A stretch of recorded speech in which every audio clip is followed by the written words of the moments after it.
The old radio station sat at the edge of town like a forgotten relic. Its tower, once a proud spire of steel and wires, leaned slightly now, groaning whenever the wind pressed against it. Weeds grew through the cracked parking lot, swallowing the faded yellow lines. The call letters had long since peeled from the brick facade, leaving only the outline of what had once been WKRX. Your voice after midnight. No one had worked there in years. At least that's what people believed. It started on a Thursday night when the static on late-night radio shifted. People who still kept old transistor sets in their basements or bedside tables reported hearing something. A voice buried beneath the hiss. A voice calling itself DJ Nocturne. At first, most dismissed it as a prank. Kids playing with pirate radio gear. But the strange thing was, the signal didn't seem to come from anywhere in town except the abandoned WKRX building. And the most unsettling detail, the voice said it was broadcasting from room 12. There was no room 12 in the station. The blueprints showed only 11 rooms. Claire Denning hadn't been back to WKRX in over a decade. She used to be an intern there, back when her college nights were spent running coffee and splicing tape for graveyard shift hosts. She remembered the smell of cigarette smoke that clung to the carpets, the hum of machines that never powered down, the faint metallic tang of ozone from the transmitters. When she heard about the strange late-night signal, her stomach tightened. She hadn't thought of the station in years, but something about the reports pulled her back. It wasn't just nostalgia, it was recognition. Because Claire had heard that voice before, it was faint, distorted under static, but it had the same rhythm, the same sardonic drawl. Back then, the man behind the mic had been called Victor Hayes, the station's most infamous night host, and he had vanished without a trace in 2009 during his shift at WKRX. Rumors had spread like wildfire. He'd overdosed, he'd skipped town, he'd been murdered, but nobody was ever found. The only clue had been his last broadcast. A midnight show that ended abruptly with the sound of heavy breathing and a whispered, "They found me." The police investigated, but nothing came of it. The station went bankrupt shortly after. Everyone moved on. Everyone except Claire. Now, 16 years later, Victor's voice was back, and he was speaking from room 12. Claire wasn't the only one curious. A group of amateur paranormal podcasters calling themselves Night Signal had been tracking the strange broadcast for weeks. They had a gimmick: urban legends, ghost hunts, late-night investigations. Their audience was small but loyal, and the mystery of WKRX was too good to resist. Claire found herself reluctantly joining them after reaching out online. It was Marcus, the group's leader, who convinced her. That was the part that chilled her. Marcus emailed her the recordings, and she listened with shaking hands. Through waves of static, a warped, hollow voice whispered, "Claire, come back, room 12. Claire." She hadn't told anyone, not even Marcus, that she used to date Victor. For 6 months, before everything went wrong. Against her better judgment, she agreed to meet the group at the station Friday night. They planned to live stream their investigation. A broadcast to answer a broadcast. The night they chose was moonless, the sky thick with clouds that smothered any starlight. Claire's headlights cut across the empty lot as she pulled in, gravel crunching under her tires. The station looked worse than she remembered. Half its windows shattered, its signs sagging like a broken jaw. Marcus and his crew were already there. Jade, the tech specialist, Ethan, the skeptic, and Lila, whose role was mostly to scream convincingly for the audience. They had cameras strapped to their chests, mics clipped to their collars, and a pile of equipment spread across the hood of their car. EMF detectors, digital recorders, even an old radio to catch the signal firsthand. Claire felt out of place, clutching only a flashlight and her memories. Marcus, "Glad you came. We're rolling in 15. Once we're live, just be yourself. Talk about Hayes. Walk us through the building. You'll be great." The others barely looked at her, too busy adjusting their gear. But she noticed Ethan giving her a quick, skeptical glance, as if silently asking, "Why would you come back here?" The door of the station was chained shut, but Jade produced bolt cutters with a grin. The metal snapped like brittle bone. The stale air that poured out smelled of mildew and rust. Claire's throat tightened. She thought she heard something, faint, like a radio crackle, coming from deep inside the building. And then, as the others argued about lighting, She thought she heard it again. A voice, low, distorted. "Claire." The interior was a graveyard of technology. Dust-covered consoles sat like abandoned thrones. Cables snaked across the floor, and posters of long-dead bands curled on the walls. The silence pressed heavy, broken only by the group's footsteps and the faint drip of water somewhere in the distance. Claire led them through the rooms, pointing out what had been where. The control booth, the archives, the staff lounge. She knew this place too well, but something felt wrong. Every hallway seemed longer than it should have been. Doors stood where she didn't remember them being. The building had shifted, subtly warped, as if time itself had been playing with its blueprints. Ethan scoffed at her unease. "Ethan, old buildings always feel different when you go back. Memory plays tricks, nothing supernatural about it." Yet even he fell silent when Jade's EMF detector began to shriek, its light strobing violently. The static grew louder, rolling through the halls like waves on a shore. Marcus motioned for Claire to keep going. She hesitated, but something compelled her deeper. She wasn't sure if it was courage or Victor's voice, whispering just ahead. Finally, they reached the end of the corridor. There should have been a wall. Instead, there was a door, rusted, its paint blistered, the number stenciled on its surface still legible. 12. Claire's breath caught. The group fell into stunned silence. Room 12 had never existed, and yet here it was. Marcus turned to her with wide eyes, grinning with a mix of fear and triumph. "Marcus, this is it. We're live in 3, 2... The red light on his camera blinked, and from behind the door, the voice came clearer than ever. "Welcome back, Claire." Marcus practically vibrated with excitement. His audience would eat this alive. An impossible room. A voice from nowhere. A live investigation catching it all. Marcus, whispering to camera. "You're hearing this, folks. Unexplained phenomena. We're standing in front of room 12. Blueprints show it never existed, but here it is. And someone, or something, is inside." Ethan rolled his eyes, but his face was pale. "Ethan, it's just some squatter. Somebody wired a speaker in here, that's all. It's a trick." But none of them moved to open the door. Claire's fingers trembled as she reached for the knob. The metal was icy, too cold for a room that should have been sealed for years. She glanced at Marcus. "Claire, if he's in there, it means he never left." 16 years, Marcus. Nobody could survive. The knob turned easily under her hand. The door creaked open. The air inside was thick with the smell of ozone and dust, like a thunderstorm bottled up for decades. Room 12 was small, windowless, and dimly lit by a single lamp that flickered with a weak yellow glow. Against the far wall sat a desk with a microphone, a turntable, and reels of tape stacked precariously high. And in the chair, facing the equipment, sat a man, at least what had once been a man. Victor Hayes' skin was grey and papery, stretched thin over sharp bones. His eyes were hollow pits, sunk deep but glowing faintly as if lit from within. His lips curled into a smile when he saw Claire. Victor, rasping but steady. "Claire, you came back to me." The podcasters froze, cameras whirring, disbelief painted across their faces. Jade whispered. "Jade, he's alive? How?" Victor chuckled, a dry rattling sound. "Victor, alive? No, not quite. The airwaves have kept me company, kept me fed. There's power in the signal, power in the static, and it's stronger than ever now." Claire stepped forward, despite every instinct screaming to run. "Hey, boim, noim." Claire. "Victor, what happened to you?" His gaze sharpened, and for a moment she saw the man she once knew.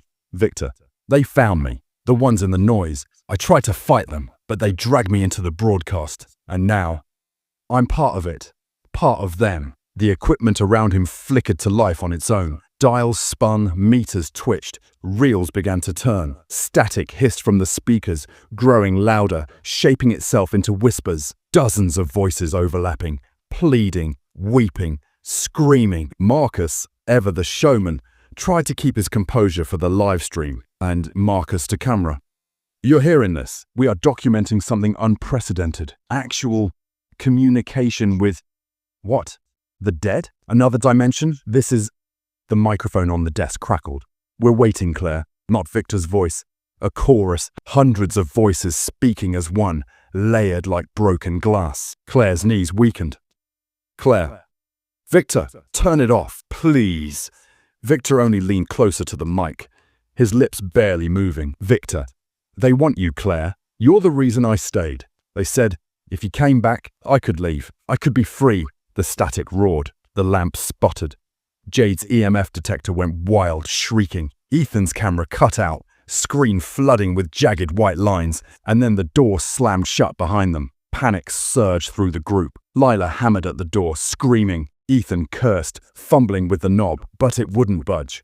The room was sealed. Victor turned slowly in his chair, his hollow eyes locking on Claire. Victor. It's simple. Step up to the mic. Speak into it. Give them your voice. That's all they want. Claire's heart pounded. Claire. And if I don't? Victor's smile widened, splitting cracked skin. Victor. Then none of you leave this room. Ever. The static deepened, taking on a physical quality, pressing against their ears, rattling in their skulls. Shapes flickered in the corners. Shadowy outlines with too many limbs, stretching and twitching as if trying to crawl out of the speakers. Jade dropped her recorder, whispering, "Ja, de baatse to meek thrides." Jade. Oh my God, they're real. Ethan grabbed Claire's arm. Ethan. Don't listen to him. It's a trick. It has to be a trick. But Claire knew. She felt it in her bones. This was no trick. Victor was bargaining with something not human. And she was the currency. The microphone glowed faintly, as though alive. The voices whispered louder. Claire! Claire! Claire! She stumbled back, her flashlight flickering wildly. For a second, the beam caught the walls, and she realized they weren't made of plaster. They pulsed. They were made of tangled cables, knotted wires, writhing like veins. The building itself was feeding the broadcast. Lila screamed as one of the shadowy shapes lunged from the wall, a figure made of static and smoke. Its form rippled with faces, mouths opening in silent screams. It reached for her, its arms stretching like liquid static. Marcus shoved his camera toward it, as if documenting would somehow protect them. The figure passed straight through, sending the electronics into convulsions. Sparks showered the floor. Victor's laughter cut through the chaos. So, Victor, do you see? This is the broadcast, the true station. Room 12 is just the beginning. The static being's hand brushed Lila's shoulder. Her scream cut off instantly. Her body flickered, then disintegrated into a storm of broken pixels, sucked into the radio's hiss. The group froze in shock. Claire's voice cracked. Claire. Victor, stop this! Victor leaned toward the mic again, whispering with devotion. Victor. Only you can stop it, Claire. Step up, speak. Give them what they want. Lila was gone, erased as if she had never existed. The only trace of her was the faint echo of her scream tangled in the static, replaying itself in warped, broken loops. The others stared at the spot where she had stood, too stunned to speak. Jade clutched her recorder to her chest like a child with a toy, whispering a prayer under her breath. Ethan's face was white as chalk, his lips trembling but silent. Marcus, though, raised his camera again, his voice tight but steady. Marcus, to camera. You just saw that, Lila. She's gone. Something took her. This isn't special effects. This isn't staged. A burst of static erupted from his headset, so loud it made him flinch. The voices inside hissed in unison. Claire's mind raced. The shadows weren't just feeding on voices. They were pulling people into the broadcast itself, reducing them to part of the signal. Lila wasn't dead in the traditional sense. She was trapped. Her scream now. Victor watched, unblinking, his skeletal fingers stroking the mic as though it were alive. Victor, do you understand now? This is what kept me here. This is what's waiting for all of us, unless you give them what they want. Claire, and what is that? Victor, your voice, your story, your surrender. Speak into the mic, Claire. Let them bind to you instead of the rest of us. The lamp above flickered, casting Victor's withered face into shifting mass of shadow. His eyes glowed faintly, hungry. Ethan stepped forward, fists clenched. Ethan, don't you dare. Don't listen to him. We'll find another way out. Victor tilted his head. Victor, there is no other way. The door is sealed. The walls are alive. This room is a transmitter now. And the broadcast doesn't end until it gets what it wants. As if to punctuate his words, the walls pulsed violently, wires writhing like serpents. Another figure peeled itself out of the shadows, forming from crackling interference. Its face flickered between dozens of mouths, all moving soundlessly, all whispering beneath the static hiss. It lunged for Jade. She screamed and dropped her recorder. But before the thing could touch her, Ethan grabbed a broken metal chair and swung it wildly. The shadow recoiled with a shriek of white noise, dissolving for a moment before reforming. Ethan, panting. It's afraid of metal. Conductors. That's what this place is built on. Jade scrambled to her feet, wide-eyed. No, Jade. Then we fight it. We short it out. But already, more shapes were forming from the walls, crawling through the wires like insects. Dozens of them, twitching, hungry. The static pressed harder, filling every corner of the room, bleeding into their bones. Claire could feel it vibrating in her teeth, buzzing in her skull. Marcus, clutching his camera, muttered to himself.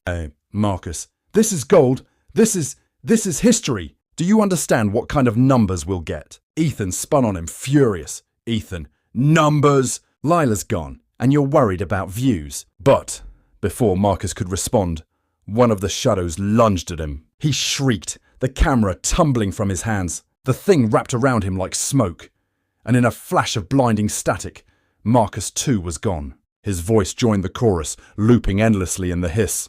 This is gold. This is history. This is gold. There were only 3 of them left now. Claire, Ethan, and Jade. Victor's laughter filled the room, a sick, hollow sound. Victor. You see? The broadcast always takes what it needs. It prefers willing voices, but unwilling ones will do. Claire felt the weight of his gaze. Victor. Speak, Claire. End this before you lose them too. But something in her rebelled. She had spent her life haunted by Victor's disappearance, by the memory of his final words. Now she realized the truth. He wasn't trapped here against his will. He was feeding it. He had chosen this, and if she gave in, she would only join him. Serene's Claire through clenched teeth. No, I won't give you what you want. She turned to Ethan and Jade. Claire, we destroy the signal. The equipment, all of it. It's the only way. Jade's eyes lit with desperate hope. She pointed to the transmitter on the desk, the source of the pulsing hum. Jade, if we overload it, the surge might kill the connection. But we'd have to risk... The walls convulsed violently. The static beings screeched, their voices shattering the air. Victor rose from his chair with unnatural speed, his limbs jerking like a puppet. Victor, snarling. You can't stop it. You can't ever stop the broadcast. Ethan smashed the turntable with the broken chair leg, sparks flying as glass shattered. Jade tore cables from the wall, screaming as the wires writhed in her hands like live snakes. The static beings shrieked in fury, flailing, flickering between forms. Claire grabbed the microphone. It pulsed warm, alive, beating like a heart. The chorus of voices screamed in her head. Speak! Speak! She raised it high, then slammed it against the edge of the desk. The metal crumpled, sparks erupting in a burst of blinding white light. For a moment, the room went silent, and then the walls themselves convulsed. The cables ripped free, writhing violently. The lamp exploded, plunging the room into darkness. The static didn't fade.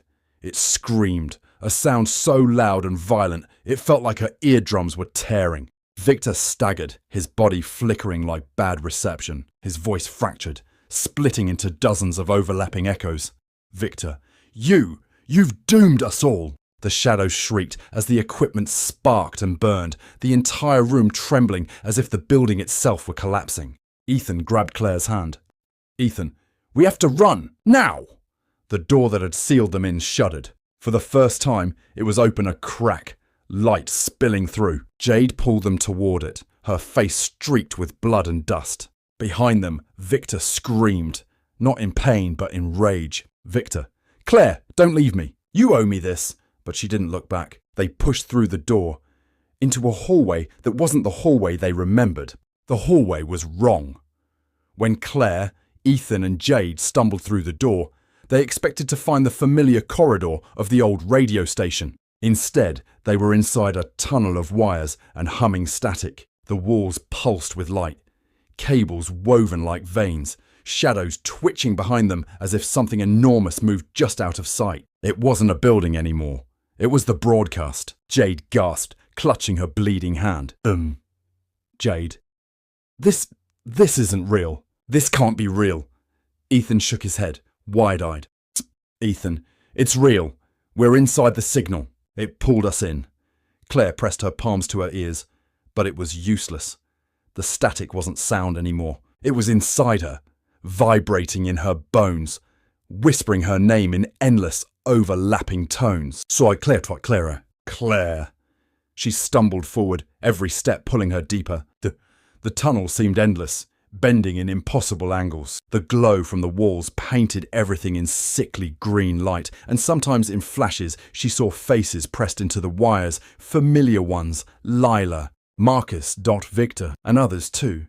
Voices from old broadcasts, callers from forgotten nights, the lost and the dead, all trapped, all part of the chorus. Jade began to cry, voice shaking. Jade. We're not getting out, are we? Claire grabbed her hand, gripping tight. Claire. Yes, we are.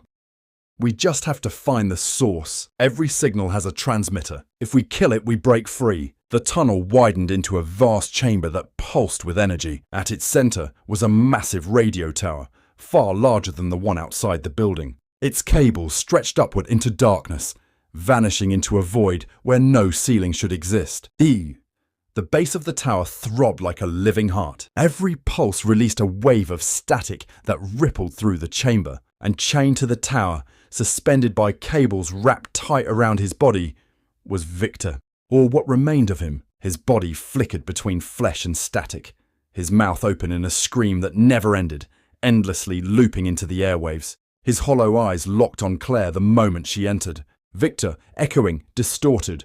Claire, you came back. You always come back. Ethan stepped protectively in front of her. Joe Zalf Aimons. Ethan, what the hell is this place? Victor's body strained against the cables, his voice breaking into jagged frequencies. Victor. The signal feeds. It needs voices, memories, stories. I gave it mine. And now it wants yours, Claire. The tower pulsed violently, the static beings swarming down its length like ants. They gathered at its base, twitching. Their many faces turned toward her. Speak, speak, speak! Jade pointed to the tower, desperation in her voice. Jade. That's it. That's the transmitter. If we can overload it. But Victor's laugh cut her off, raw and broken. Victor, you can't destroy it. It's too big, too strong. The only way out is for someone to join it willingly. That's how I lasted this long. That's how you'll survive, Claire. Give yourself to it. Claire's throat tightened. Claire. And if I don't? Victor's glowing eyes burned into hers. Victor. Then it eats your friends, one by one, until nothing is left of them but echoes. The static beings surged forward, circling. Jade screamed, clutching Ethan's arm. Ethan raised his broken chair leg like a weapon, though it shook in his grip. Ethan, to Claire. Don't listen to him. We'll find another way. Don't you dare give in. The voices rose to a deafening crescendo. The air vibrated with hunger. Claire, speak. Speak! Claire's thoughts raced. She could feel the pull. The tower wanted her memories, her voice. If she gave in, Ethan and Jade might survive. But she knew what that meant. She would become just another echo, another endless broadcast. Her gaze flicked to the base of the tower. The pulsing cables sparked with raw energy, arcs of electricity dancing across them. If they could cut the feed, overload it, maybe they could collapse the entire signal. But doing that would mean someone had to stay behind to trigger it. Victor's voice cracked, desperate now. Victor, don't fight it, Claire. Don't leave me alone again. You belong here, with me. She looked at Ethan and Jade, their terrified faces lit by the sickly glow. She couldn't let the signal take them, not like it had taken her. Claire turned to Ethan, pressing the broken chair leg into his hands. Claire, get her out, no matter what. His eyes widened. Ethan, Claire, no, you're not. But she was already moving. She sprinted toward the base of the tower, ignoring the shadows clawing at her arms, the voices screaming in her head. The pulsing cables burned her skin, but she clung to them, teeth gritted. The static roared in fury. Victor screamed her name, his voice shattering into 1,000 overlapping echoes. Victor. Claire, don't do this! She yanked at the cables, ripping them free, sparks exploding like lightning. The tower convulsed, its pulse faltering. The shadows shrieked, writhing in pain. Ethan grabbed Jade, dragging her toward a crack of light opening at the far end of the chamber. She screamed Claire's name, but he pulled her through, vanishing in the glow. Claire's body burned as the electricity surged through her. Her voice was torn from her throat, not in a scream, but in a steady, defiant broadcast. Claire, into the static. Dead air. The tower collapsed, imploding in a storm of light and noise. Film. The signal screamed one last time. And then, silence. 2 days later, Ethan and Jade sat in a hospital waiting room, their faces pale, their voices hoarse from retelling their story. No one believed them. The police found only rubble where WKRX had stood. The tower toppled. The building half collapsed. There was no trace of Claire. But that night, as Jade turned on her bedside radio, the static shifted. For just a moment, she heard Claire's voice. Calm. Clear. This was the last broadcast. From room 12. The dial spun itself to silence, and the signal was gone. Or so they thought.